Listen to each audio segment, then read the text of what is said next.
Sorry for that really awkward camera angle. My camera's on the bottom left part of my laptop, so get a weird view of my face. Let Mm. me share my screen real quickly. Um, okay,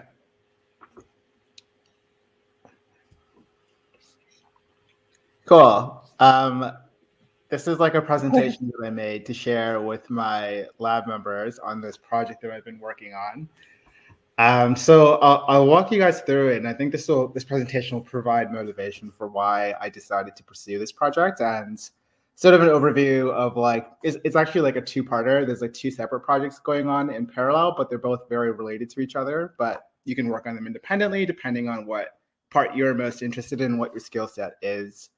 So let's give a little bit of motivation first. So if I go to slideshow mode, do you guys see my full slides? Is it full screen?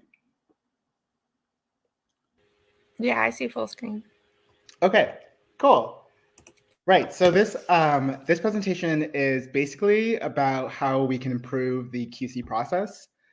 So this is specifically in relation to, for example, you're a researcher, you have a whole bunch of data to pre-process. And for example, you have fMRI prep, you have like DMRI prep, you have like, I don't know, tractor flow, like a whole bunch of different pipelines that people run, but all of those pipelines obviously do not run perfectly on every single participant that you have, and therefore you run into issues and you have to QC that data. And QC is the worst part of this entire process. It sucks, it's hard to do, it's often a very manual process. And so I sort of devised these two projects in order to attempt to solve this problem and to make it a more streamlined process for researchers. So what does the current QC process look like? So the first thing you have to deal with is the fact that your pipeline may not have generated QC images at all. It may spit out a bunch of intermediate images and final output images. And maybe the expectation is that you have to open these up manually in like FSL view or some sort of other viewer. And that obviously makes the process hard. You have to open images one by one. So the first thing is that you need to basically hope that the person who developed the pipeline that you're working with has generated QC images for you to work with. And in some cases, this doesn't happen. You don't have anything to work out of. I'm looking at you, HTTP pipelines specifically. The next thing you have to do is to figure out how you want to create your QC CSV. So you may want to use like a table to record your results. So for example, in HTTP pipelines, as an example of what a pipeline could be, you have anatomical components, you have functional components like resting state, you have task. And now you have to basically put together maybe a CSV on like Excel or Google spreadsheets, and then figure out what's going to go in each of your rows and each of your columns. So this is another process that you have to do manually. You have to open up like Excel and like make your columns and your rows all by your lonesome self. And again, manual is sort of the theme that we're working with here. The next thing you need to do is to initiate the actual QC sequence. So you may have to start opening single Nifty image files or like Gifty or Sifty, depending on what kind of pipeline you're working with. Or in the case of fMRI prep, you have to open individual HTML pages. So fMRI prep, people don't know, is like a very established pipeline for processing functional data. And they do this really nice thing where they provide you with HTML pages. But again, like it's nice to have these, but you still have to open them one by one on your file system. Open one subject, scroll through the page, close the page, open the next page, and so on and so forth. So again, like it's a bit of a process for the researcher to go through all these images and pages in order to perform their QC. And top of that, you have to write them into your spreadsheet. And this is a manual process, and writing into a spreadsheet is a great area for lots of mistakes, typos. Maybe you come up with new definitions, or maybe you want to add commentary to that cell, and then you're creeping in all these different sorts of components into your QC spreadsheet, so it's less usable by other people and less usable by even yourself. For example, if you wanted to pull it into a pandas data frame or an R data frame because you want to scrape for a bunch of subjects that don't pass QC, well, hopefully you thought of that at the beginning before you began the QC process. And if you didn't, well, you might have to go back, edit your spreadsheet, or you might have to write custom code to scrape your spreadsheet properly, so you find the people who actually failed QC, or you find different QC categories. For example, if they failed a specific step of the process. So these are all things you have to do manually. And again, if we're working with multiple people,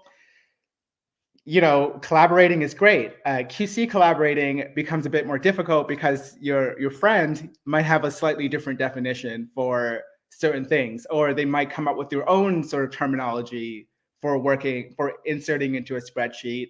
And again, this causes problems because you don't have the sort of same terminology between QC raters. How are you supposed to combine your results from your quality control process? And finally, the part that bothers me perhaps the most is, what if you have, let's say you have this issue with the freezer for reconstruction, and you rate one scan as like, they have an issue with the freezer for reconstruction. You have another scan where you think they may have issues with their freezer for reconstruction. And what would be really nice to do is to compare those two together to make sure that they belong to the same sort of category of QC issue. Now, in the current sort of space, what you have to do is you have to go back to maybe opening up the Freeview file, like opening up the image via Freeview, or you have to go back and open up the HTML page and put them side by side on your screen, and then you can compare them. That's kind of annoying to do. You don't always want to, search through your file system looking for the file for that one subject that you remember belongs to this QC category. It is, again, a manual process. It's hard, and it's not like a friendly process for streamlining what QC should be. So a quick overview of what exactly is wrong with the state of QC. So the first thing is that you may not always have these beautiful QC images from pipelines like fMRI prep to work with. The second problem, and again, you might have, so this is even the context of your own QC pipeline processing. So for example, you might have written some bash scripts where, you process data, you register data, you clean data, but writing code to generate images is extra work that you don't always want to do. And in addition, writing QC ratings into a spreadsheet is often a manual task. Again, it is prone to error, creeping terminologies, inconsistencies when you're collaborating with other researchers. And that's obviously kind of annoying. And finally, the QC processes that you're working with are often not designed for you to go back and review your ratings. Most of the time, if you're going through fMRI prep HTML files, beautifully laid out, but they're not really designed for you to easily go back, re-reference, compare your different images in your scans. You just go through them once, and then if you want to go back to them, you have to open up your file system and open 2 Chrome browsers and do all that stuff. It's not the best time, and it doesn't have to be this way. There must be a better way, right? So enter Niviz. So Niviz is a project that I sort of wanted to do while I was at work because I was getting a little bit burned out just data processing all the time. So I wanted to make something fun and useful. And so Niviz came into fruition. And what this project does is it does 2 things. So the first thing that it does is it generates these QC images for you. So for example, you run a pipeline or you have outputs from a pipeline in your file system. So for example, you ran HTTP pipelines, you have a bunch of files that HTTP pipeline spits out, and you want to generate QC images for these files.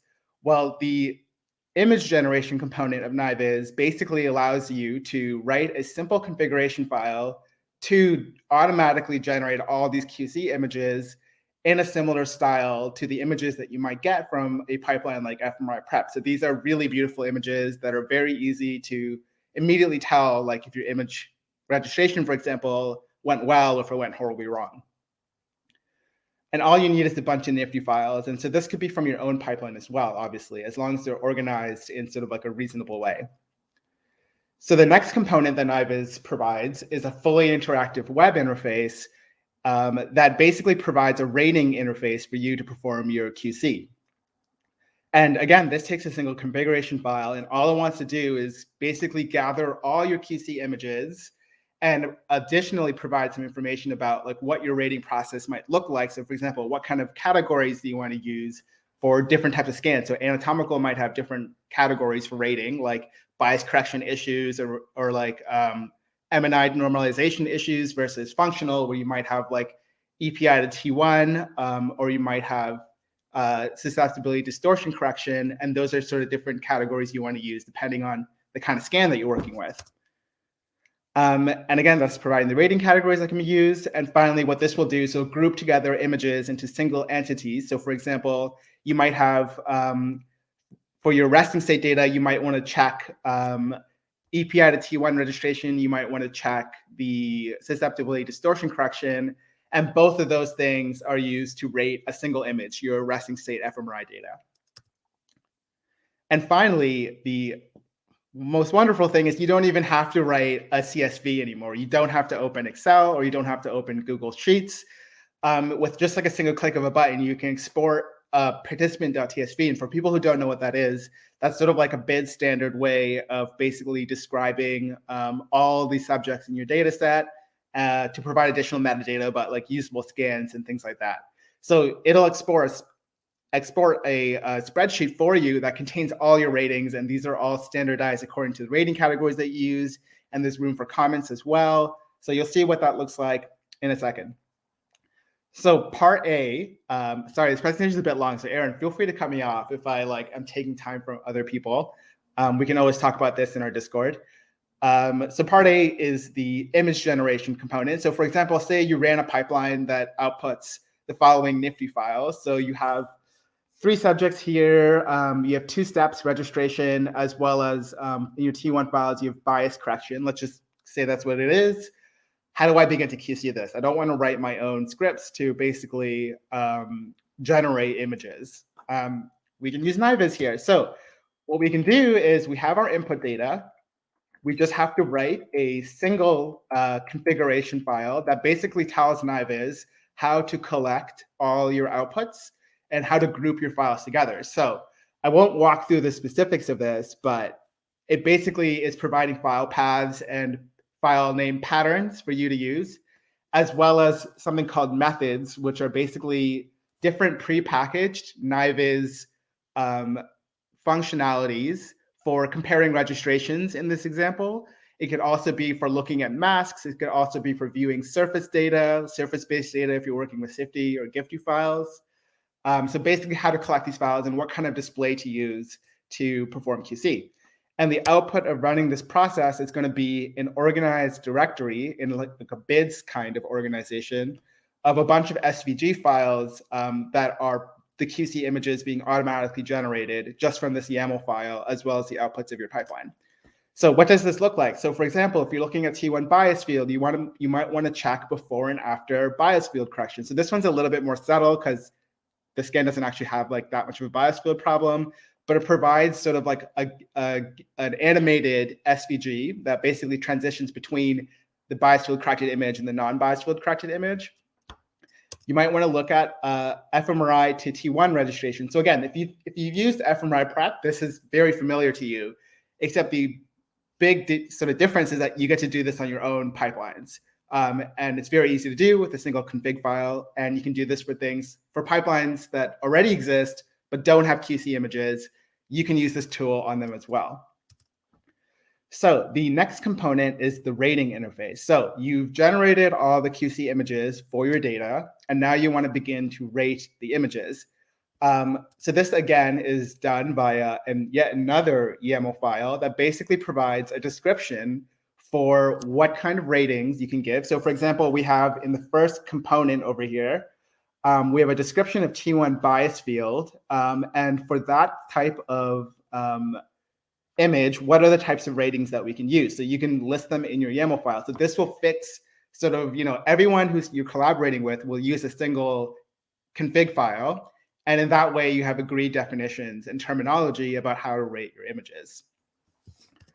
So let me walk you through the actual application itself really quickly, and then I can take questions. And then again, in the Discord, we can chat a little bit more about where there's room for contribution and where you want to help. Okay, so the actual interface looks like this. So I have a single subject in this case, but if you have multiple subjects, you'll have multiple versions of these rows over here. So you'll have another block over here with your subject 2.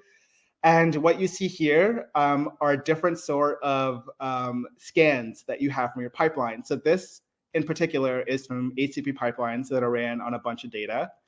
And so if you click on one of these, it brings up an interface that contains all the images that are used to describe sort of like how you would want to QC the anatomical data. So for example, in HTTP pipelines, you want to look at T2 to T1 registration. You want to look at MNI normalization. And this is still like a work in progress, but you also want to look at how well the actual the GIFTY surfaces generated by HTTP pipelines overlays over your volumetric data. So this is actually taking in like your Nifty volume plus your GIFTY surfaces and overlaying them over each other using like a third-party library that we are integrating. And finally, the nice thing about this is that, remember those rating categories I showed in the YAML spreadsheet? So is that gonna, my display's not updating. Where is it? Oh. Can you guys not see the drop-down menu right now? Okay, but yeah, I don't think you guys see it. That's kind of unfortunate. Okay, so but believe me, there is a drop-down over here with all the ratings that you put in the YAML file. I'm not sure why it's not showing up in the screen share, but it's there. So you can select one of these. So I selected T1 to T2 mismatch over here. You can rate the scan as a pass, fail, or none, as in it hasn't been rated yet. And you can write additional comments here, for example. And if you click next, it'll automatically transition you into the next scan. So this is for example, a faces task from the same participant. We look at susceptibility distortion correction. So this went terribly wrong. So you might rate this as there was an issue here. You have your EPI to T1 registration, as well as the actual GIFTY data overlay over your fMRI to look at how well your fMRI data is going to be transformed into surface space. So again, you have the same thing, but you have different categories here. So in this case, we have inappropriate susceptibility distortion correction. And then I will mark this as a fail. And then if you go to exit, it'll ask if you want to see changes. And you'll actually see your ratings being reflected in real time via color coding. So that's one of the features that we have. And again, if I want to rate this as pass, like just to show you what this will look like, I go pass right here, I'll close this, exit. And what I get is it'll be green to show that the scan over here has passed. And so the final sort of set of features that I wanted to share was you can also sort these. So by default, it'll sort by your subjects. But I can sort this by rating category if I want to compare my different ratings. So if I have a bunch of T1 to T2 mismatches and I'm uncertain about some of them, for example, I could like cross-reference these very close to each other. So if I open this and I hit if I hit next, it will actually move to the next T1 to T2 mismatch that's directly after it. So it makes like your categories a lot easier to compare. And finally, I can also look by sorting based on my failed or my passed or my unrated if I want to like look at which scans have failed and which scans have passed for comparison's sake. And finally, before I close, again, there's this option to, I don't think this is going to pop up because I'm sharing my window, but if you hit the export TSV button, it'll pop up a dialog box where you can download the actual spreadsheet that contains all your ratings. And yeah, that is it in a nutshell. I've submitted this project to BrainHack Global.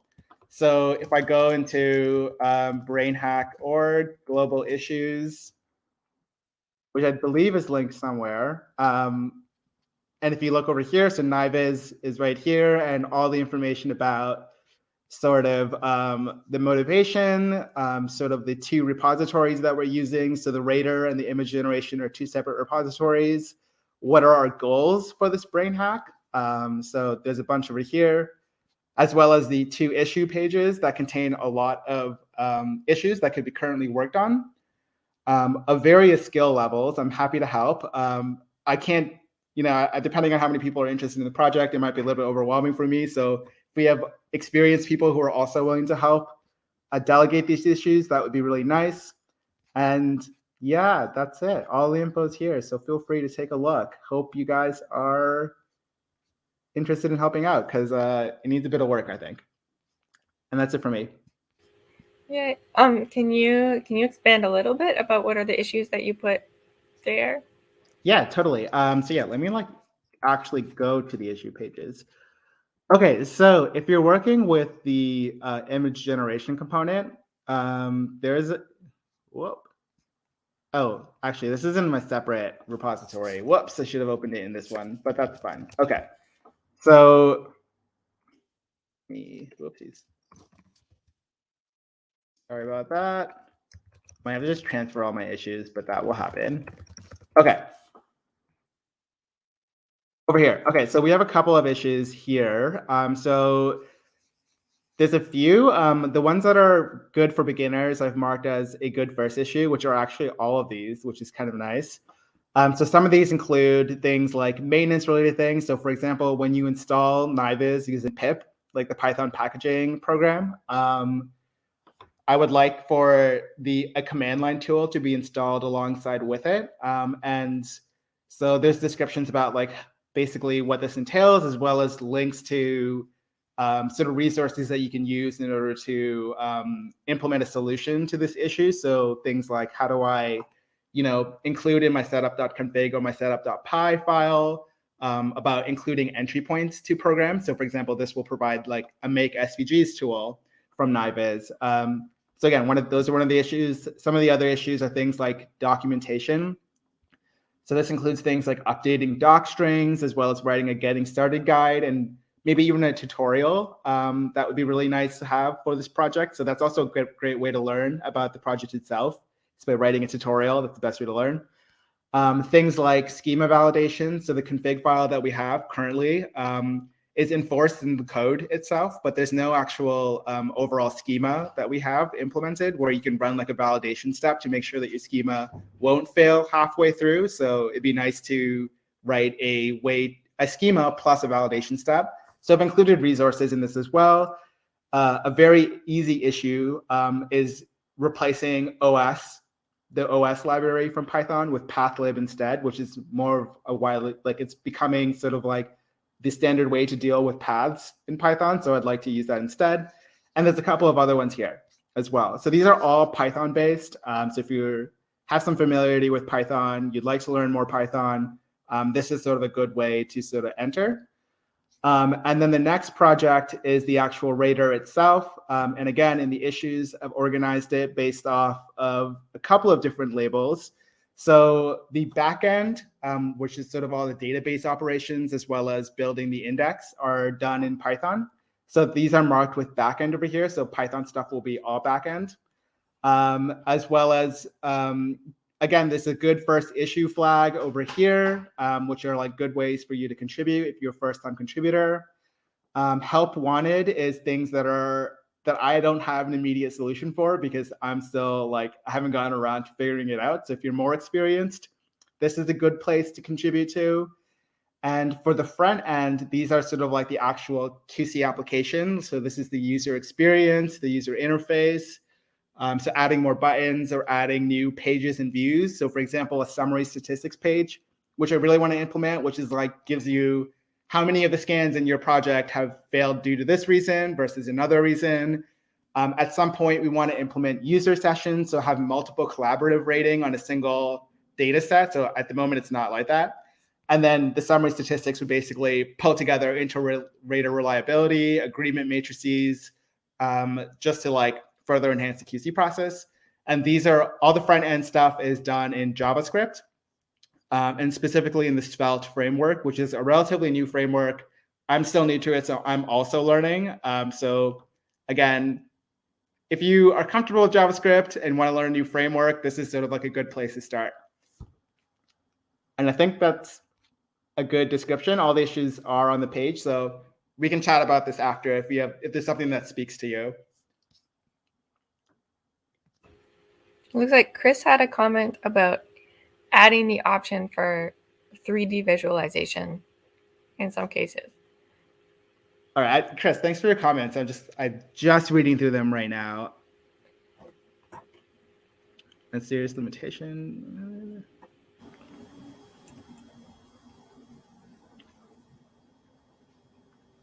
Yeah, actually, so Chris, I saw sort of like the work that you guys have been doing. Yeah, of course, we can also discuss over BrainHack.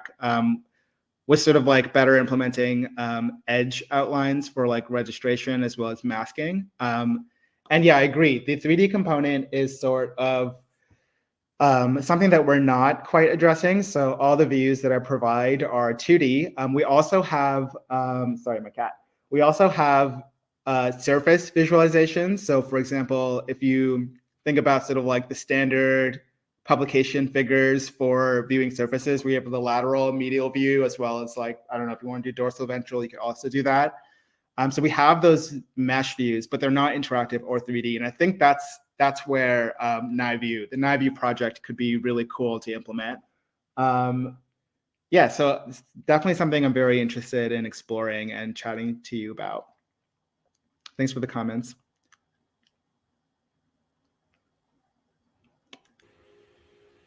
Okay. Sorry, that was a lot of verbal vomit, but I hope that was understandable. Yay. So we have the Discord link set up. It's coming. Discord link will be set up. It's coming. Do you have any times you're thinking within the hack to have meetings about this project that you want to give a shout out to? Yeah, I don't have a meeting time set right now, but I think what I might actually end up, we'll make like a channel on the Discord, and then we can, depending on like people's availabilities and how many people are interested, we can set up a time to sort of walk through what each person's contribution might look like. Cool. Awesome. Cool. Yeah. All right, I'm gonna hop off the stage right now. See you guys in a bit. See you.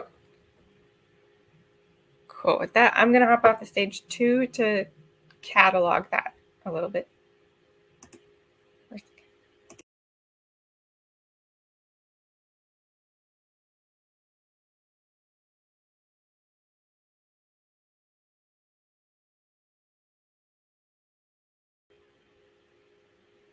Okay. So I don't know if we have anybody else who's interested in coming up this morning. If you are, feel free to yell at me in the chat, or press the share audio and video button that should be in the right hand side of the little video of me. Okay, in the top right hand side of this interface.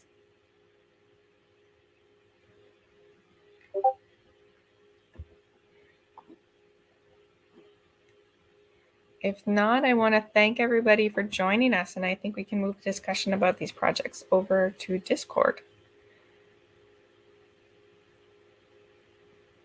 Anyone? Any objections or plus? Give me a thumbs up or a thumbs down in the chat.